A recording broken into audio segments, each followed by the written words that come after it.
Morning, folks. Now, I've explained before, I really can't do clan battles due to the time zone that I'm in, GMT +2, and I play on the NA server. But with daylight savings moving the time zone slightly, I've been awake in the last hour, hour and a half of clan battles. And yeah, last week, Louise grabbed me. I literally switched on my PC and he was on Discord and he's like, "We need a mercenary. Please." I'm like, okay, all right, what do you need? No, have you got a Petro or something? I got all the Russian cruisers. I can help, sure. So I played with Fragmentation's clan. Fragmentation, obviously, the streamer, Puerto Rico. I've spoken to him before, featured gameplay with him before. This match was insane.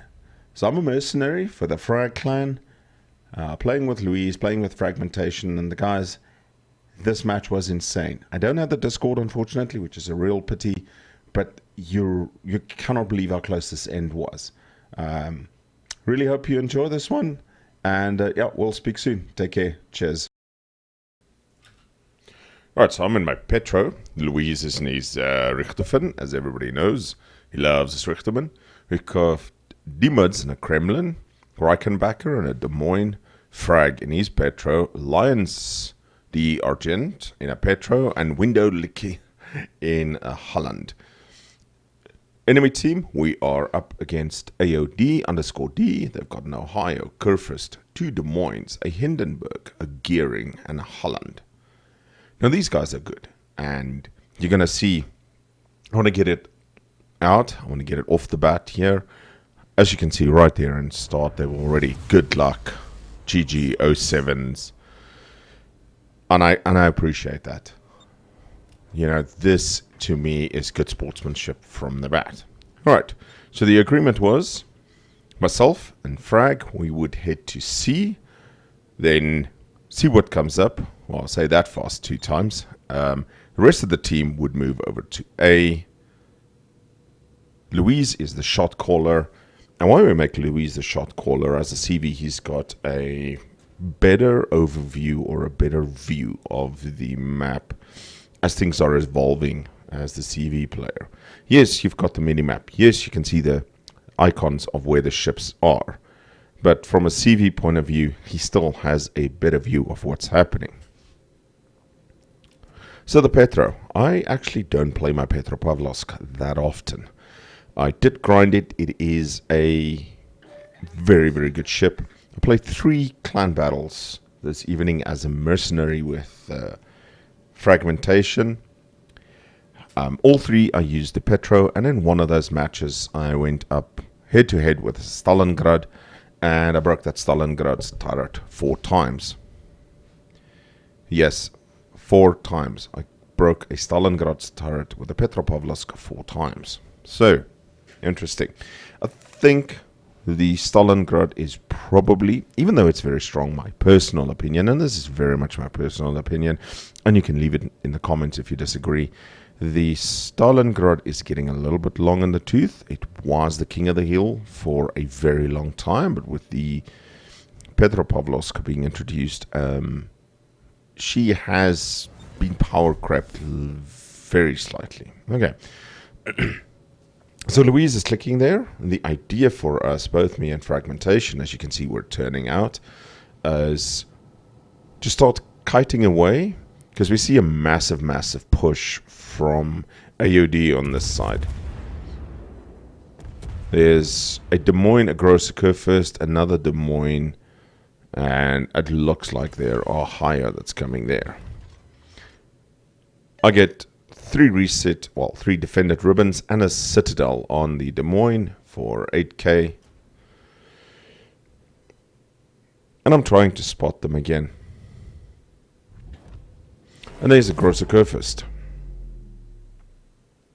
Now the Grosse Kurfürst again, I don't play my Kurfürst very often. The Vrede de Grosse was a very painful grind. Grosse Kurfürst, I enjoy playing the Slava Conqueror Thunderer a little bit more. Again, she's a good ship. Don't get close to her, especially in clan battles. So the idea is, at the moment, just to kind of kite out. Oh, okay, so there's the Ohio. Now that has me a little bit worried. So they've got 2 Des Moines, Große and an Ohio pushing here, which basically means they're gearing Holland, and Hindenburg is over at A. So our guys have to push it there. Not that easy sometimes. And I'm just trying to do as much damage to this Kurfürst as possible.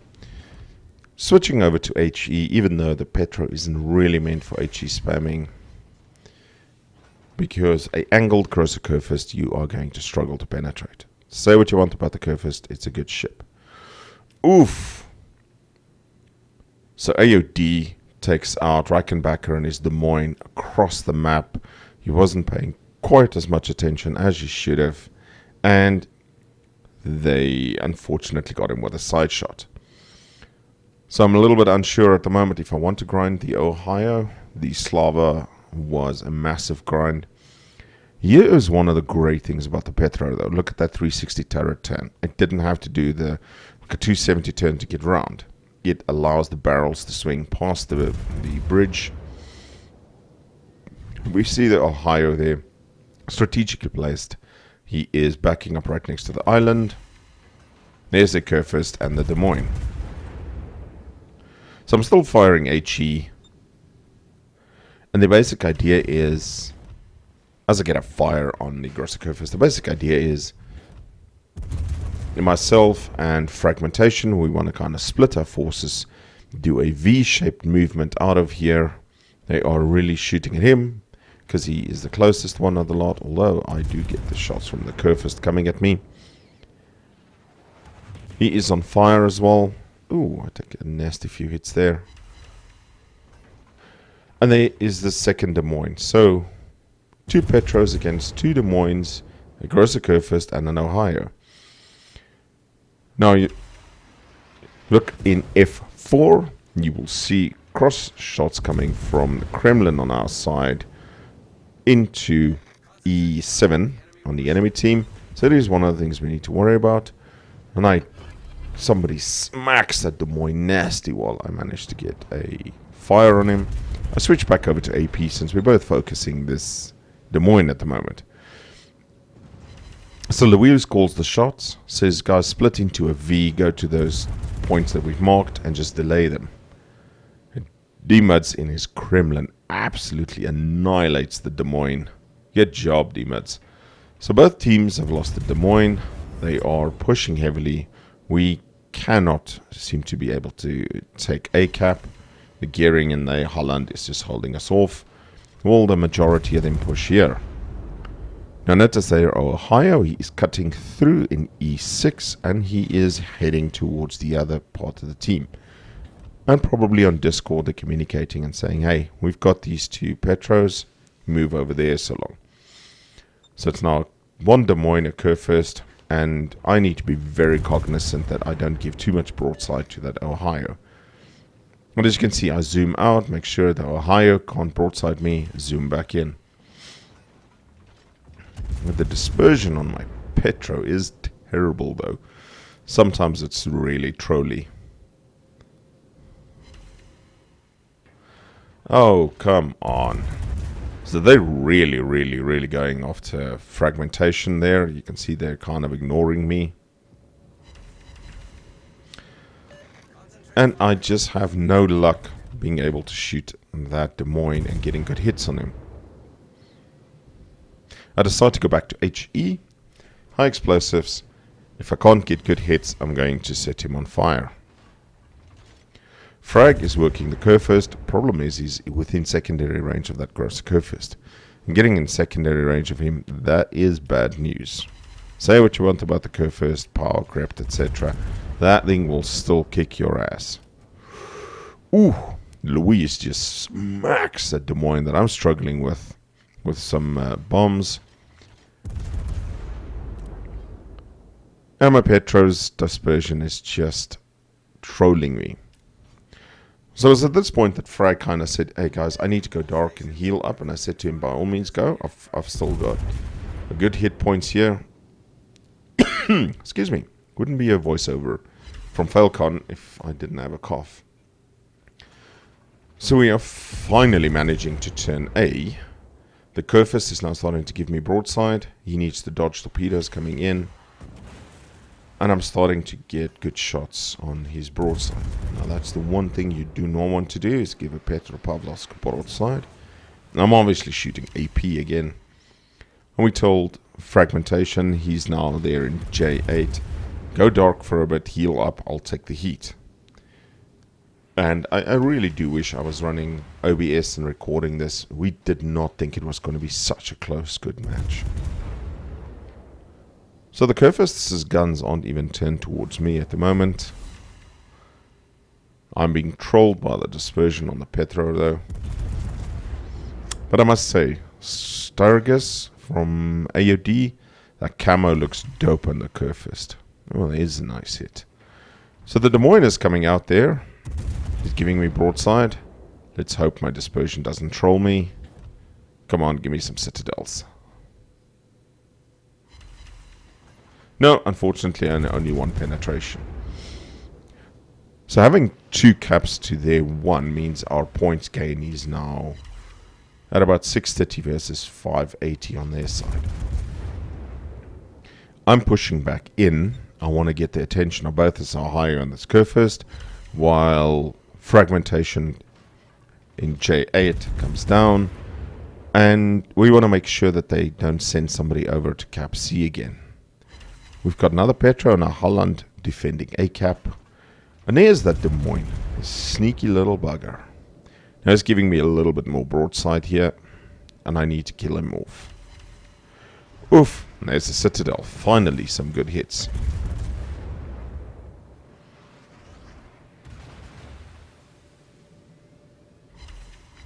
Another Citadel.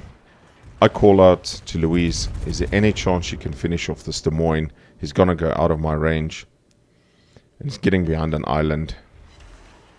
And I get one overpin. And I literally want to kick the table. And then he does a mistake of moving forward. I don't know what he was thinking.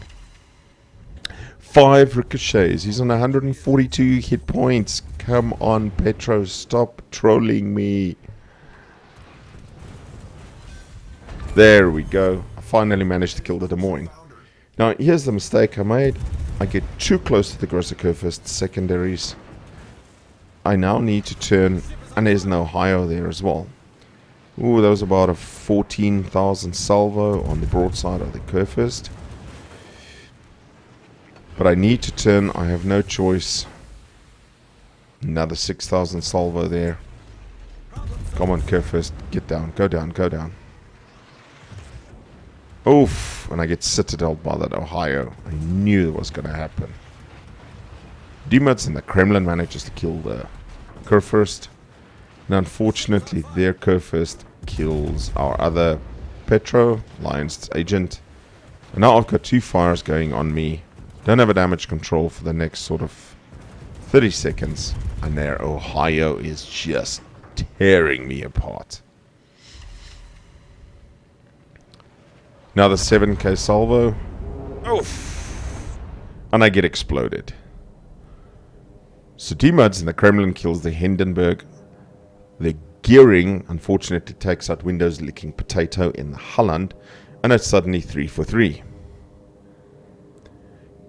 The fragmentation in his Petropavlovsk is in H7, pushing towards the Ohio. Then we focus over to him. Now guys, if you're not following fragmentation on Twitch, I'll drop the Twitch link at the bottom of this replay for you. One of the most wholesome streamers, one of the friendliest streamers, and one of the first streamers that I was following. Really just an all-round nice guy. He gained his notoriety because he was one of the absolute nutters that actually ground out the Puerto Rico. He did all the directives. Yeah, that's insanity. Okay, so the Ohio is now pushing him quite hard. And the secondaries on the Ohio, especially if he's got manual secondaries, is just making a absolute mess of his Petropavlovsk. Ohio's obviously got the big Georgia guns, except it has more of them. Oof, and we see Fragmentation is down to like 4,500 hit points. D-Mods in his Kremlin manages to kill that Ohio. We're at 950 to 640 points. And sort of at this stage, we thought we had this. And then Ziggy Neon from AOD manages to torpedo D-Mods in his Kremlin. And then Fragmentation burns out from a secondary fire at the Ohio set. And we are looking at disbelief. What the fuck just happened? They are turning A-cap. Their gearing is now trying to get as close as possible to their Holland, because Holland's about the only bloody ship that has AA worth a damn at the moment. And it's at this point that we are sitting biting our nails. Louise manages to get a cap reset on the gearing there with a top strike. The gearing in their Holland is going to huddle up. We have a points advantage, and the guys with obviously the Aislands mods are saying, hey, if Louise survives, we should be able to take this. They just cannot touch C. So he's taking his planes, he's trying to get that gearing. We have 100 points advantage, as you can see, 908 versus 804, but their points are double ticking, whereas ours is 3s, they get 6 points per tick. Can they get it before we do? Can we get it before they do? And as at this point, I think that Louise was really praying that the autopilot actually does its job properly for once.